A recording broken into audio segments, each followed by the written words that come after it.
Dikisahkan di dalam Al-Quran, sejarah Nabi Samuel dengan Bani Israel yang selalu ingkar dengan nabinya. Sebelum kisah ini dimulai, mari kita simak terlebih dahulu firman Allah dalam Al-Quran surat Al-Baqarah ayat ke-246 yang artinya, Apakah kalian tidak memperhatikan pemuka-pemuka Bani Israel sesudah Nabi Musa, yaitu ketika mereka berkata kepada seorang nabi mereka, angkatlah untuk kami seorang raja supaya kami berperang di bawah pimpinannya di jalan Allah. Nabi mereka menjawab, mungkin sekali jika kalian nanti diwajibkan berperang, kalian tidak akan berperang. Mereka menjawab, mengapa kami tidak mau berperang di jalan Allah, padahal sesungguhnya kami telah diusir dari kampung halaman kami dan dari anak-anak kami.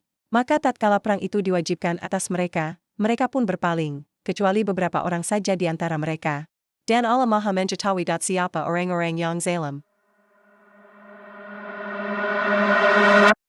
Nabi Samuel adalah salah satu nabi yang ada dikisahkan di dalam Al-Quran. Walaupun Nabi Samuel tidak termasuk 25 nabi dan rasul yang biasanya kalian pelajari, kisahnya dalam mengubah cara pandang bangsa Bani Israel sangatlah memotivasi. Dikisahkan di dalam ayat ini terjadi pada Bani Israel di masa Nabi Daud alaihissalam. Ada juga pendapat yang mengatakan kejadian ini pada Nabi Musa alaihissalam. Tetapi pendapat yang kuat terjadi pada masa Nabi Daud, selisih waktu Nabi Daud dan Nabi Musa. Lebih kurang 1000 tahun lebih dahulu Nabi Musa. Muhammad Ibnu Ishaq dari Wahb Ibnu Munabbih mengatakan bahwa dia adalah Syamuel, Ibnu Bali, Ibnu Alqamah, keturunan dari Lewi, Ibnu Yakub, Ibnu Ishaq, Ibnu Ibrahim. Pada mulanya, kaum Bani Israel, sesudah Nabi Musa alaihissalam, berada dalam jalan yang lurus selama 1 kurun waktu. Kemudian mereka membuat-buat hal yang baru, dan sebagian di antara mereka ada yang menyembah berhala-berhala. Di antara mereka masih ada nabi-nabi yang memerintahkan kepada mereka untuk berbuat kebajikan dan melarang mereka berbuat kemungkaran, serta meluruskan mereka sesuai dengan ajaran kitab Taurat. Hingga akhirnya mereka melakukan apa yang mereka sukai. Oleh sebab itu, Allah membuat mereka kalah atas serangan-serangan musuh-musuh mereka. Dan akhirnya banyak di antara mereka yang terbunuh dalam jumlah yang sangat besar. Banyak yang ditawan oleh musuh-musuh mereka, serta negeri mereka banyak yang diambil dan dijajah oleh musuh-musuh mereka. Pada mulanya, tiada seorang raja pun yang memerangi mereka, melainkan mereka selalu menang dan bisa mengalahkannya. Hal tersebut berkat kitab Taurat dan tabut yang telah ada sejak masa lalu. Keduanya diwariskan secara turun-temurun dari para pendahulu mereka sampai kepada Nabi Musa alaihissalam. Tetapi tatkala mereka tenggelam di dalam kesesatannya, maka kedua barang tersebut dapat dirampas dari tangan mereka oleh salah seorang raja di suatu peperangan. Raja tersebut dapat merebut kitab Taurat dan tabut dari tangan mereka. Dan tiada yang hafal akan kitab Taurat di kalangan mereka, kecuali hanya beberapa gelintir orang saja. Kenabian terputus dari keturunan mereka. Tiada yang tertinggal dari kalangan keturunan Lewi yang biasanya menurunkan para nabi. Kemudian mereka menemukan seorang wanita hamil dari yang suaminya telah terbunuh di dalam perang. Dan wanita ini satu-satunya keturunan Lewi yang tertinggal. Maka kaum Bani Israel mengambil wanita tersebut dan mengarantinakannya di dalam sebuah rumah dengan harapan semoga Allah memberinya rezeki seorang anak yang kelak akan menjadi seorang nabi bagi mereka. Sedangkan si wanita tersebut terus-menerus berdoa kepada Allah agar diberi seorang anak lelaki, agar harapan dari kalangan Bani Israel untuk kembali diutusnya seorang nabi dari kalangan mereka dapat terwujud.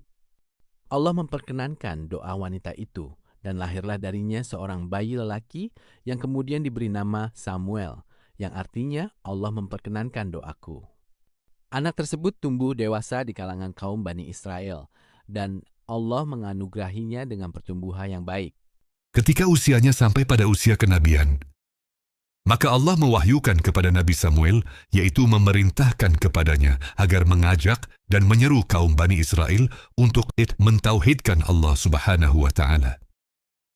Dan mereka meminta kepada Nabi Samuel agar ia bisa memilih atau mengangkat seorang raja buat mereka yang nantinya akan memimpin mereka dalam memerangi musuh-musuh mereka. Karena raja mereka terdahulu telah binasa di dalam peperangan. Lalu Nabi Samuel menyanggupinya dengan catatan bahwa mereka benar-benar mau menerima keputusan dari Nabi Samuel. Kemudian Nabi Samuel berdoa kepada Allah agar diberikan petunjuk tentang siapa yang cocok untuk Dok memimpin Bani Israel untuk berperang. Allah mengabulkan doanya Nabi Samuel. Kemudian Allah memberikan petunjuk agar mengangkat seorang pemuda miskin yang bernama Talut sebagai pemimpin Bani Israel. Maka si Nabi Samuel berkata kepada mereka, "Apakah kalian benar-benar jika Allah mengangkat seorang raja untuk kalian, bahwa kalian akan berperang dan menunaikan tugas yang dibebankan kepada kalian, yaitu berperang bersamanya?" Mereka menjawab, yang jawabannya disitir oleh firman Allah, "Mengapa kami tidak mau berperang di jalan Allah, padahal sesungguhnya kami telah diusir dari kampung halaman kami dan dari anak-anak kami?"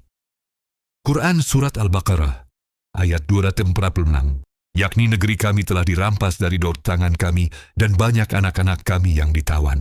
Nabi Samuel kemudian membawanya kepada para pemuka Bani Israel. Laki-laki tersebut, betapa kaget mereka ketika melihat bahwa juga pemuda yang dipilih oleh Nabi Samuel adalah Talut. Para pemimpin Bani Israel merasa terhina karena seorang pemuda miskin yang ditunjuk oleh Nabi Samuel untuk memimpin mereka. Mereka pun tidak mau menerima pilihan Nabi Samuel. Mereka memprotes Nabi Samuel. "Dia hanyalah orang miskin. Talut tidak pantas menjadi raja kami," kata salah seorang pemuka Bani Israel. "Benar, kami jauh lebih hebat dari Talut," sahut yang lainnya. Kemudian Nabi Samuel mengatakan kepada mereka, "Janganlah kalian membanggakan diri dengan kekayaan kalian. Kalian membutuhkan pemimpin yang kuat, tidak dilihat dari kekayaannya. Apa yang dikehendaki Allah adalah yang terbaik untuk kita. Pemimpin yang kalian butuhkan adalah orang yang kuat dan cerdas." Talut diberi anugerah fisik yang kuat dan pengetahuan luas, kata Nabi Samuel. Dengan perdebatan yang lama dan penjelasan dari Nabi Samuel, akhirnya Bani Israel menerima Talut sebagai raja. Disinilah keluar tabiat asli kaum Bani Israel. Allah Subhanahu wa Ta'ala berfirman, "Maka tatkala perang itu diwajibkan atas mereka, mereka pun berpaling, kecuali beberapa orang saja di antara mereka." Allah Maha mengetahui siapa orang-orang yang zalim. Al-Baqarah 2:6, yaitu mereka tidak memenuhi apa yang telah mereka janjikan. Bahkan kebanyakan dari mereka membangkang, tidak mau berjihad, dan Allah Maha mengetahui mereka. Raja sudah dipilih oleh Nabi Samuel yang akan membawa mereka ke dalam kemenangan dan kemakmuran. Dengan kenikmatan dan pertolongan Allah yang dianugerahkan kepada mereka, tetapi masih saja sebagian dari mereka banyak yang ingkar dan kembali ke jalan yang sesat. Pesan moral yang kita dapatkan dari kisah ini adalah di mana kekayaan tidak menjamin kepemimpinan yang baik. Kemudian kita juga bisa menilai bagaimana tabiat Bani Israel yang selalu membangkang atas perintah Allah. Semoga kita selalu patuh atas perintah Allah agar hadir ketenangan di dalam hidup.